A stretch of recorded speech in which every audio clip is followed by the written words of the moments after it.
Welcome दोस्तों, मैं हूं अर्ट गुरु जितेंद्र। आज के वीडियो में बताने वाला हूं कि मेरे पास में कई लोगों के ये सवाल आते रहते हैं। कई लोगों का ये पूछना होता है कि सर हमें ये बताइए कि क्या पत्नी का पति की सैलरी या फिर इनकम में से 30% हिस्सा बनता है क्या?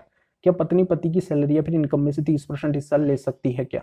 तो बिल्कुल सही और सटीक जानकारी इस वीडियो के अंदर बताऊंगा। एक्सपीरियंस के आधार पर 100% सही जानकारी बताऊंगा।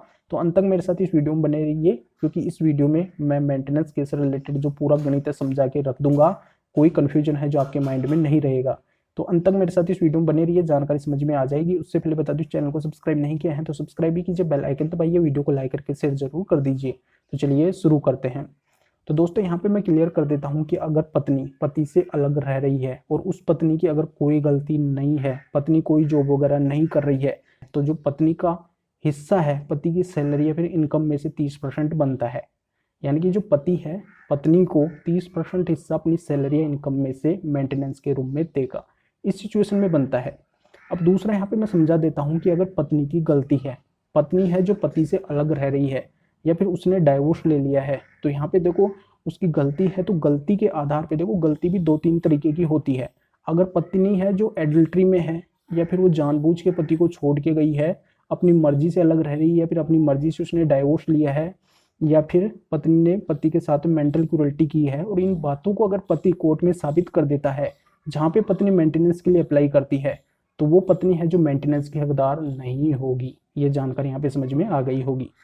तीसरा यहाँ पे क्लियर कर देता हूँ कि पति और पत्नी है जो दोनों जॉब कर रहे हैं, उस सिचुएशन में पत्नी की जो सैलरी है पति से ज्यादा है, तो यहाँ पे वो पत्नी है जो मेंटेनेंस की हकदार नहीं होगी।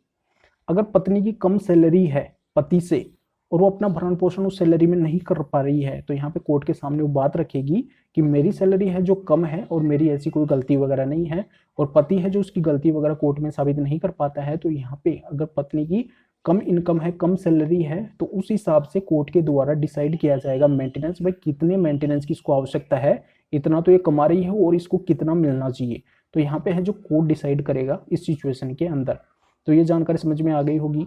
अब चौथा यहाँ पे क्लियर कर देता हूँ कि अगर बच्चे हैं और बच्चे हैं जो पत्नी के पास में रह रहे हैं, तो यहाँ पे जो पति है उन बच्चों का मेंटेनेंस देगा। बच्चों का मेंटेनेंस 100% बनेगा, चाहे यहाँ पे पत्नी की गलती ही क्यों ना हो। यहाँ पे दूसरा मैं इसमें समझा देता हूँ कि अगर पति और पत्नी दोनों जॉब कर रहे हैं, अच्छी सैलरी है दोनों की, तो उस सिचुएशन में कोर्ट के द्वारा डिसाइड किया जाएगा, फिर पति और पत्नी दोनों बच्चों का मेंटेनेंस देंगे। इस सिचुएशन में ऐसा होगा।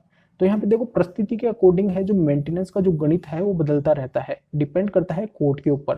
कोर्ट है जो सब कुछ देखती है, दोनों पार्टियों यानी कि हस्बैंड और वाइफ का जो दोनों का ग्राउंड है उसको कोर्ट बारीकी से देखती है कि किसका ग्राउंड यहाँ पे कैसा है, किसका भारी है, किसका कमजोर है, और यहाँ पे गलती किसकी है, इन सभी को ध्यान में रखा जाता है और तब जाके मेंटेनेंस है जो डिसाइड किया जाता है। अब अंत में यहाँ पे यह बात और क्लियर कर देता हूँ कि एक पत्नी है जो पति से मेंटेनेंस कब तक ले सकती है अगर मेंटेनेंस का ऑर्डर हो चुका है। देखो पत्नी तब तक मेंटेनेंस ले सकती है जब तक वो दूसरी शादी नहीं कर लेती है। तो ये जानकारी यहाँ पे समझ में आ गई होगी। तो वीडियो को लाइक करके ज़्यादा से ज़्यादा शेयर कर दीजिए और लोगों को भी जानकारी का पता चल सके। तो फिर आगे मिलेंगे आपसे न्यू वीडियो नए टॉपिक के साथ में। आप सभी का बहुत बहुत धन्यवाद।